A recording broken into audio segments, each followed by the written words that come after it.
amis, bien le bonjour, nous voici pour une vidéo crypto-moniale pour changer.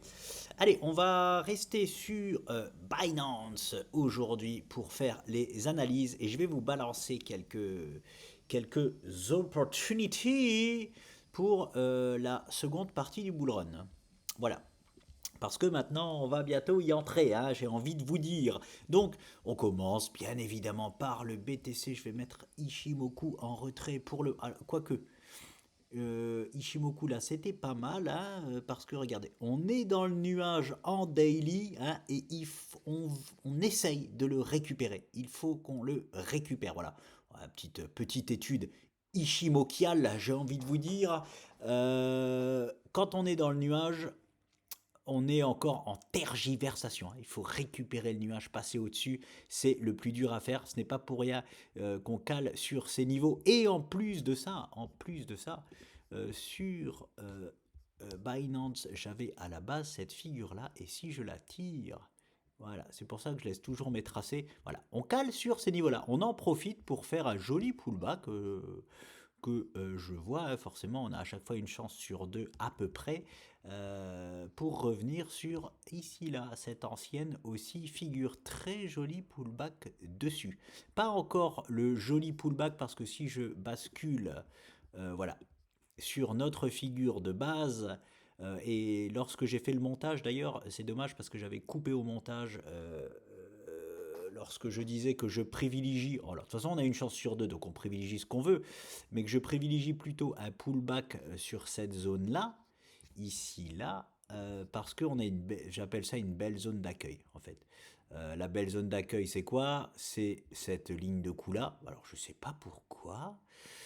Dans les commentaires, on m'a dit que en fait, quoi qu'on fasse, hein, même si on a complètement raison, il y a toujours quelqu'un pour nous en mettre plein les dents. Donc, si jamais, enfin voilà, dans ce monde, vous savez bien qu'à partir du moment où on ouvre la bouche, on, on, on s'expose à des critiques. Donc, ça, c'est pas grave, ça fait partie du jeu. Mais voilà. Et le commentaire me disait tu places mal tes lignes de coup. Fais attention, ou bref, ou j'utilise mal, ou je place mal mes lignes de coup. Alors, j'aimerais bien que tu me dises pourquoi elle est mal placée, ma ligne de coup, ou pourquoi j'utilise mal mes lignes de coup, hein, ne t'en déplaise. Elle était ultra bien placée, et je fais justement hyper attention à chaque trade line que je place. Ce n'est pas du pif, ce n'est pas du hasard. Pourquoi c'est passé j'ai l'impression que ça a changé. Bah oui, on a changé, on est sur Bitstamp, là j'ai l'impression.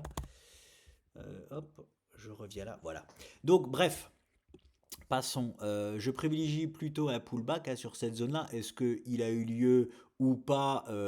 Voilà, c'est pas un beau. Il n'est pas parfait en tout cas le pullback.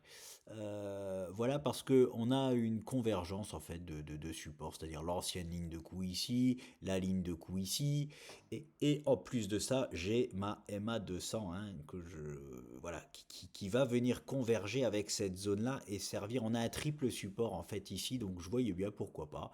Plutôt sujet à scénario à privilégier, c'est un petit pullback un peu plus profond avant d'aller chercher cette zone-là. Peut-être qu'il l'a déjà fait, hein, et qu'il va chercher la zone, voilà. Bref, il continue son petit bonhomme de chemin, le BTC. Alors, c'est pas pour ça que je vous faisais la vidéo, ça c'était juste, voilà, forcément pour commencer le BTC, c'est lui le boss, et je vais vous balancer quelques cryptos que j'ai trouvé. Je me suis arrêté, j'en suis à la lettre Q sur le screening. Il me reste les 10 dernières lettres de l'alphabet. Et j'ai envie de vous balancer quelques opportunities. Je commence par PP. Alors, pourquoi PP? Parce que je vois comme d'hab, hein, j'espère que j'aurai le temps de faire ma vidéo avant d'aller chercher le fiston. Je vois forcément des réveils, des phases à plusieurs temps, hein. Il y a quelques cryptos qui sont déjà, j'ai l'impression, prêtes à partir. Donc voilà, et PP en fait partie. Pourquoi? Parce que il m'a cassé donc cette figure-là. Boum, je vais vous enlever Ishimoku, sinon on n'y voit rien. En plus ici, il n'est pas pertinent. Boum, je l'enlève. Ah, c'est mieux, ça fait du bien. Voilà, on a cassé cette zone à la hausse, on est en train de tergiverser un petit peu, c'est normal, nous sommes ici là sur les plus hauts de PP, hein, il se passe toujours des choses sur ces niveaux-là, voilà. Et la question est qu'est-ce qu'il s'apprête à faire? Est-ce que c'est une fausse cassure et qu'il va réintégrer cette figure-là? Et quand on regarde en H4, c'est pas trop mal du tout ce qu'il nous propose. Donc voilà. PP est intéressante parce que même en mode trading, si on veut essayer de se mettre dessus, en plus elle est propre à... Je sais pas ce que c'est, PP, je sais pas ce que c'est. C'est une nouvelle. Ah, elle fait partie des mêmes coins, ouais, les Dogecoin et tout ce que j'aime pas. Bon, bref. Euh, Quand je dis j'aime pas, c'est-à-dire que j'investis pas à long terme sur ce genre d'opportunités. Donc voilà, on peut placer, en plus quelqu'un me demandait si j'investis ou je fais du trading, je répète, je fais les deux dans le monde crypto. Quand il y a vraiment des choses très propres, on peut faire un pur trade pour essayer de se mettre sur la tendance quand elle décolle, comme sur BCH par exemple, je le rappelle, ou CRIM, voilà des trades que j'avais partagés avec vous. Donc ici la belle zone de pivot, donc on pourrait attendre un dépassement en H4 de cette zone-là pour se positionner juste au-dessus de la clôture, ou alors en mode roquette de marché, c'est encore un autre mode de trading. On met directement un ordre ici qui est plus agressif, et voilà, si la tendance comme ça part, elle nous embarque avec pour aller tous Mars, ou plus si affinité. Et mais le risque avec ce mode roquette de marché, c'est que on peut se faire embarquer pour rien. Voilà, plus facilement. C'est toujours plus safe d'attendre une clôture et de se positionner juste au-dessus. Mais voilà, il y a tellement de façons de se positionner, les amis. C'est à la discrétion de chaque trader. Il y a plein de façons de faire. Et est-ce qu'il y en a une meilleure qu'une autre? Il y en a toujours une qui est un peu plus adaptée en fonction de la propreté de la figure. Là, ici, elle est vraiment belle. Franchement, elle est propre. La volatilité pour une crypto, surtout pour une nouvelle crypto, donc elle a l'air assez costaud, je ne sais pas pourquoi. Peut-être que ce bon vieux Elon Musk en fait aussi la promo et qu'il a investi dessus, c'est pour ça que c'est propre, j'en sais rien. En tout cas, c'est pas mal. Voilà. Donc, première opportunité, pourquoi pas. Les objectifs haussiers de ça sont incalculables. Hein, incalculables. C'est une nouveauté. Je ne peux faire aucune projection de prix. J'ai pas d'historique dessus. Tout simplement. En tout cas, elle nous propose une figure de continuation haussière pour péter ses plus hauts historiques. C'est tout ce que je peux en dire. Et dans ces cas-là, moi, ce que je fais, c'est que je suis hein, forcément la tendance. C'est-à-dire qu'on a une tendance en daily H4, eh ben, je suis la tendance tout simplement pour que lorsqu'elle se retourne, eh ben, je prends mes billes et je me casse. Voilà. Voilà pour Pépé. Qu'est-ce que j'ai d'autre? Je vais piocher, hein, il y en a beaucoup, je vais piocher. J'ai NIR USDT, voilà. J'en ai déjà en portefeuille de celle-ci. Donc ça doit, c'est possiblement un bon projet long terme. Donc voilà, un peu pour les mêmes raisons que Pépé. On a une timide cassure haussière hein, de cette structure, mais elle est là. Hein, en clôture, on n'avait pas clôturé encore au-dessus de ça. Voilà. Ben, tout simplement, est-ce que là, on peut par contre calculer des objectifs bien précis sur NIR? Je vous dis à plusieurs temps, hein, c'est-à-dire que là, les deux que je vous présente sont possiblement déjà en train de, de faire une jambe haussière. Voilà, une jambe haussière, pourquoi pas. Alors, elle s'est arrêtée ici totalement standard. Est-ce que j'ai... Oui, normalement, oui, j'ai des beaux rectangles. Donc voilà, la zone, c'était très exactement celle-ci. Hop là, voilà. Il a calé dans cette zone-là, donc forcément, alors il n'est pas venu chercher le haut de la zone. Donc les objectifs minimum du minimum sont les hauts de cette zone-là. On peut très bien caler sur le haut de cette zone-là, mais, la vraie zone que NIR devrait dans un premier temps aller nous chercher, c'est ici. Voilà. Donc en fait, voilà, je vais enlever ça. Hop là. Et je vais faire comme ceci. Je vais même aller jusque là, hop. Et hop, voilà, ça c'est une bonne zone pour NIR qu'il devrait aller nous chercher. Et dans un second temps, hein, forcément, pas besoin d'en parler, ce sera les plus hauts historiques et après ce sera de tout exploser à la hausse. Voilà pour Nier. Qu'est-ce qu'on a d'autre? Hop, hop, hop. Nexo. Je regarde l'heure, hein, je regarde l'heure quand même. Il me reste, je vais faire encore 5 minutes. Alors Nexo, elle est propre aussi. Elle est propre. On dirait que ça se transforme en pattern. Attention, c'est dangereux quand même. En pattern hebdo, du coup, ça pourrait mettre une plombe. Mais la figure est très propre de Nexo. Hop. Ouais, ouais. Ouais, je suis obligé de le laisser là pour être sûr. Donc voilà, on peut s'octroyer le droit de se positionner sur ce genre de figure. On attend obligatoirement la cassure haussière par contre de ce triangle descendant pour se positionner. Et pourquoi pas, il faut voir le ratio des pullbacks, je crois qu'il est de l'ordre de je vais dire une bêtise, donc je vais dire 1 sur 2. Je vais dire une chance sur 2 parce que j'ai pas les stats exactes sous les yeux. Et en disant une chance sur 2, je vais pas me tromper. Donc on peut... Est-ce que j'ai du dessin ici? Pinceau, oui. Le mieux sur ce genre de figure, c'est d'attendre ce move et un pullback dessus. Voilà. Et se positionner en fait sur le pullback de la figure. On m'a demandé si je travaillais avec des stop loss. Oui, ça m'arrive, hein, mais en fait là, il serait large le stop loss. Oh, quoique non, il serait pas large. On peut mettre facilement un stop loss. Hop là, ici. On me demande comment je travaille. Je travaille de différentes manières. Ce genre de figure-là, franchement, le mieux pour le prendre, on attend la cassure, on attend le pullback, on achète le pullback et on met son stop juste en dessous pour surfer la tendance s'il nous en propose une.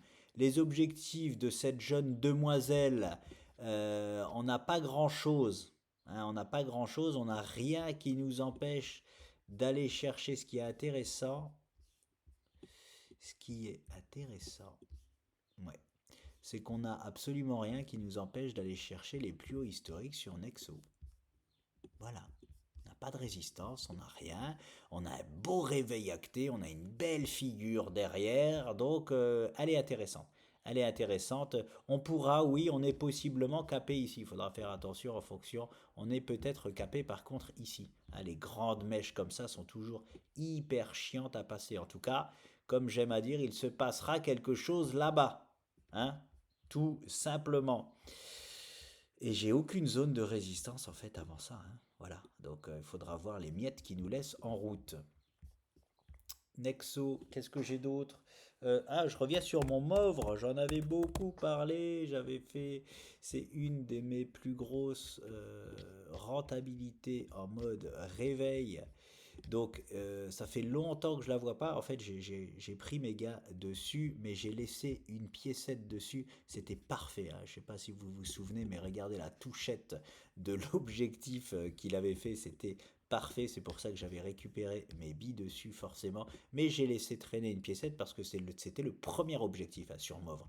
Et qu'est-ce que je vois? Le coca nous fait une magnifique pattern. Hop. Hebdo. Hebdo, c'est rare, c'est à signaler. C'est rare. Hein, il n'y en a pas beaucoup là qui vous proposent des patterns hebdo, les amis. Hein, il y a que il y a XRP qui le fait, et ben il y a Movre. Donc voilà. Alors qu'est-ce que ça veut dire? Ça veut dire que moi j'ai envie qu'elle reste là encore 1 mois par exemple. Hein, je veux qu'elle reste encore là 1 mois parce que derrière ça elle va tout nous péter possiblement à la hausse. Les prochains objectifs sont ici là et elle peut s'octroyer directement le droit d'aller chercher celle-ci. Voilà.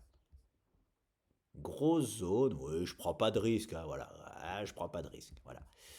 D'aller chercher ceci. Est-ce que ce sera le bas de la zone? Est-ce que ce sera le haut de la zone? Affaire à suivre. Il ne s'était pas arrêté ici à son premier objectif. Il aurait pu s'arrêter ici aux 22 dollars Movre. Non, il a directement été chercher l'objectif là-bas. C'est logique, on n'avait pas de résistance à part les objectifs de la figure. Mais hein, comme EGLD par exemple, on se fait stopper normalement aux objectifs de la figure. Là, on ne s'est pas fait stopper, on a été chercher plus haut. Et par contre, on est bien venu se poser sur l'objectif de la figure qu'on a pour le moment moment cassé à la baisse et on prépare une belle pattern hebdo. Donc ça, c'est pas à... Je ne parie pas sur un départ de suite. Ça ne veut pas dire qu'il ne va pas démarrer de suite, hein. Mais on est sur de l'hebdo. Donc il y a plus de chances qu'il nous fasse un rebond et qu'il revienne aux alentours des 26 dollars pour caler dans cette zone-là un bon moment, plutôt qu'il parte directement chercher la zone violette. Voilà. Cela étant dit, hein, il fait ce qu'il veut, hein. Voilà, il fait ce qu'il veut. Moi, je m'en fous. J'ai déjà une pièce dessus depuis un bon moment. Fais ce que tu veux, m'ouvre. Océan, je voulais vous parler d'une faute professionnelle. Eh oui, je fais des erreurs, je fais des erreurs. Et là, c'est une grosse erreur pour ma part, hein. Je vous avais présenté et je vous avais dit, par exemple, pourquoi je m'étais positionné et que BCH était une de mes favorites. Et ben, c'est justement pour ça que BCH était une de mes favorites. Voilà, je vous la montre. Ça, c'est de l'or en barre, hein. Ça, là, la pattern, là, c'est de l'or en barre. C'est pour ça que je me suis positionné euh, sur ces niveaux-là sur BCH. Et celle-ci, je ne sais pas comment j'ai fait pour la louper. Voilà, voilà, j'étais pas j'étais ailleurs, voilà, il y a 300 au moins crypto à analyser. Là, je me cherche des excuses, hein, parce que il faut que je me trouve des excuses. C'est pas normal. C'est une faute professionnelle que j'ai fait de pas me positionner sur cette crypto-là aux alentours des 37 cents. C'est une faute professionnelle. La preuve en est pour BCH, hein, que je vous avais partagé et pris et que je pense qu'il y en a pas mal d'entre vous qui l'ont prise aussi. On est bien content, mais celle-là aussi, j'aurais dû vous en parler, hein. Voilà. C'est rare dans le monde crypto d'avoir une pattern comme ça, hebdo. C'est rare.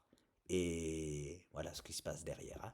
C'est pas du tout anodin, c'est logique, c'est normal. Et c'est une faute pro de ma part de ne pas l'avoir prise ici, en bas. Parce qu'en plus, c'était en septembre où j'ai injecté, voilà, c'était ici en septembre où j'ai injecté, donc j'ai aucune excuse. La pattern était déjà complètement faite. Elle n'est pas partie tout de suite, elle a mis un mois à partir, mais j'ai aucune excuse, hein. C'est à ce moment-là où j'ai regardé tous les alts. Donc voilà, c'est comme ça. Tant pis pour moi. Et en plus, quand je fais des erreurs, je le paye cash. Cash, cash, cash, hein. Donc ça, c'est l'histoire de ma vie. Qu'est-ce que j'ai d'autre? Gaz. Gaz.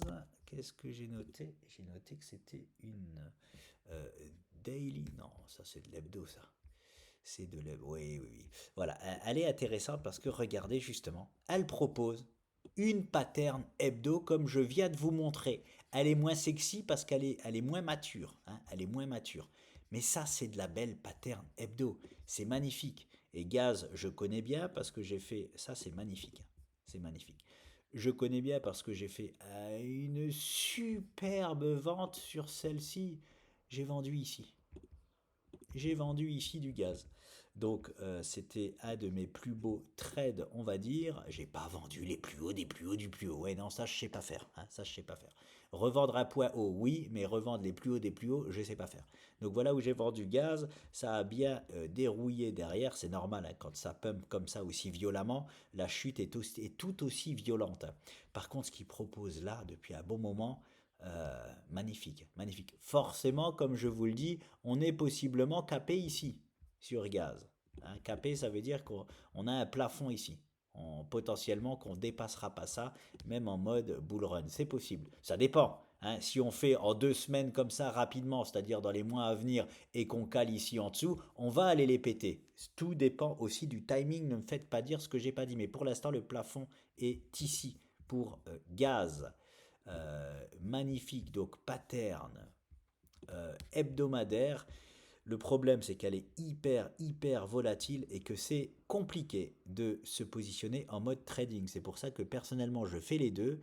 Et comme on est potentiellement sur un point bas sur gaz, pourquoi pas mettre une piécette dessus? L'inconvénient, c'est qu'on peut attendre une plombe. Oui, c'est ça l'inconvénient d'investir, hein. On peut attendre une plombe avant que ça délivre une performance. Mais en tout cas, je suis obligé d'en parler parce que je viens de vous montrer le potentiel de ces patterns. Oui, voilà, on est sur un poids d'investissement génial. Voilà, tout simplement. On est sur un poids d'investissement génial, mais sur ce genre d'opportunité, forcément, je ne propose pas de mettre de stop loss. Donc, je propose de mettre une piécette dessus, d'attendre de voir si ça part ou pas, et puis à point, c'est tout. Ça peut être long, je vous dis tous les problèmes qu'il peut y avoir sur ce genre de choses. Ça peut être long, mais on se doit, franchement, on se doit de mettre des piécettes sur des structures comme ça. Hein, c'est pour ça que je l'ai fait sur BCH, c'est pour ça que je regrette d'avoir loupé Océan. C'est une magnifique pattern hebdomadaire et vous en verrez pas. Hein. Vous en verrez pas beaucoup des comme ça. Je vous le dis de suite. Hein. Je vous mets au défi d'en trouver en hebdo et surtout partagez-les-moi hein, parce que je fous une piécette dessus aussi. Donc voilà pour gaz, je regarde l'heure, je vais devoir y aller, j'en vais encore une. Qu'est-ce que j'ai d'autre? Qu'est-ce que j'ai d'autre? KMD. Oh, je sais plus si je l'ai montré. Non, je ne l'ai pas montré. Ça me dit rien. Donc KMD, pourquoi je l'ai sélectionné? Réveil, appuyé sur le support. Oui, c'est propre. C'est peut-être parce qu'elle est propre. En daily, qu'est-ce qu'on a? Ouais, on a. Bon, je l'ai noté parce qu'elle est propre, c'est-à-dire que elle s'est réveillée, elle s'est venue s'appuyer sur les niveaux qu'il faut, elle est posée sur. Est-ce que Ishimoku nous enseigne quelque chose? Non, et en hebdo. Oui, c'est pour ça que même Ishimoku, même en hebdo, c'est très très propre. On a tout traversé. On est, voilà, on a tout bien pété à la hausse. On est haussier sur KMD. On est posé sur des superbes niveaux d'investissement, comme vous le voyez sur le haut du nuage Ishimoku Kimkoyo. Je l'enlève.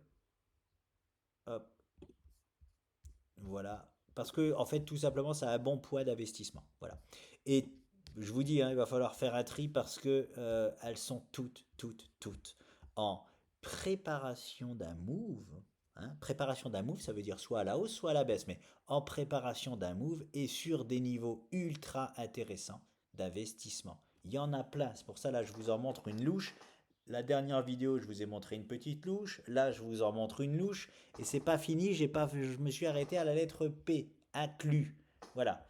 Il me reste 10 lettres à faire. Est-ce que je peux vous en présenter encore une autre? Non, je vais m'arrêter là parce que je vais. Ah non, si, H-bar, ça, celle-là, je ne vous l'ai pas présentée, j'en suis sûr. H-bar, qu'est-ce qu'on a là-dessus? Qu'est-ce qu'on a là-dessus? Bon, c'est le même profil. C'est le même profil que KMD, c'est le même profil. Ah, on a fait un beau double bottom en bas qu'on a cassé à la hausse. Je pense que si je mets Ishimoku, on a aussi le même profil qu'on a traversé. Voilà le nuage. On est venu un pullback parfait dessus. Voilà. Par contre, vous voyez, hein, c'est pas des patterns. On n'est pas sur des patterns hebdo, hein, comme je vous ai montré sur gaz. Hein. Et en daily, qu'avons-nous? En daily, on a une énorme contraction de la volatilité. Oui, elle a fait un beau faux départ ici, bien revenu. Elle a contracté. Oui, hmm, elle peut déjà potentiellement partir, mais voilà, elle est pas assez mature. Mais vous voyez, encore une fois, posée sur la MA 200, c'est des très très bons niveaux d'investissement. Tout simplement, c'est des bons niveaux d'investissement, mais vous allez m'entendre dire que ça, parce qu'elles sont toutes sur des très beaux niveaux d'investissement par rapport à ce qu'elles peuvent donner par la suite. Et ici, H-bar, qu'est-ce que je peux en dire? Attention donc sur ces niveaux-là, chiant cette mèche-là, qui concorde avec, regardez, hop, une résistance, une belle résistance. Je préfère mettre voilà, des zones. Voilà. Là, on a une zone dure hein, sur H-bar, à laquelle il va falloir qu'il s'en occupe. Quand je dis il va falloir qu'il s'occupe de cette zone-là, H-bar, il va falloir qu'il vienne ici et qu'il nous fasse une petite consolidation. C'est ce qu'il fera très probablement pour continuer à la péter à la hausse et venir chercher l'objectif minimum, j'ai envie de vous dire, de son prochain move. Voilà. Je ne vois pas comment H-bar dans les mois à venir, il ne peut pas venir nous chercher ces deux zones-là. La première, ça c'est les doigts dans le nez, j'ai envie de vous dire, et celle-ci hein, pour le bull run à venir crypto-monial. Je m'arrête là. j'ai plus le temps. De toute façon, bon, ça faisait déjà, j'ai peut-être oublié une ou deux.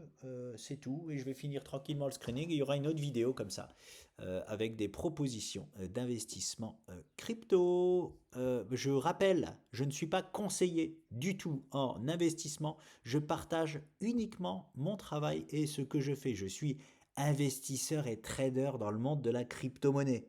Et en fait, je partage juste mes investissements et mes trades. Voilà, c'est important de le dire. Et je répète encore, si vous n'êtes pas trader, ne tradez pas pour l'amour de Dieu.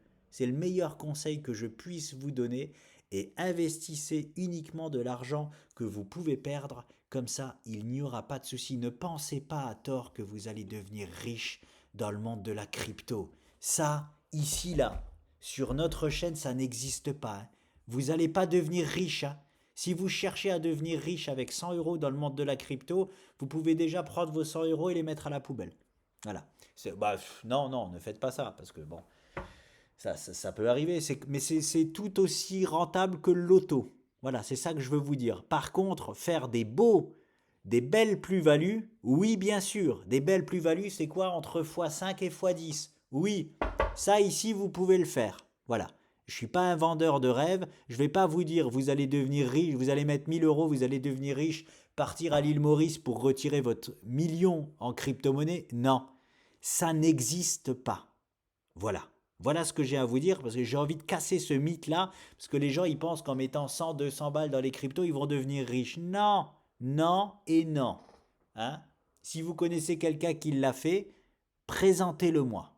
Voilà, c'est ce que j'ai à vous dire. Et hein, pas le blabla, hein, parce qu'il y en a plein qui font du blabla dans le monde de la crypto-monnaie, hein. C'est que du blabla, hein. Je veux du concret. Je veux la personne qui est partie à l'île Maurice et qui a retiré son million grâce à 1000 euros d'investi.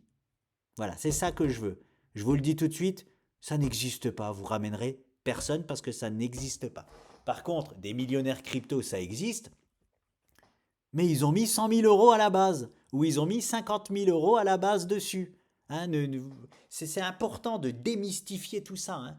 C'est en mettant forcément des gros sous qu'on fait des plus gros sous.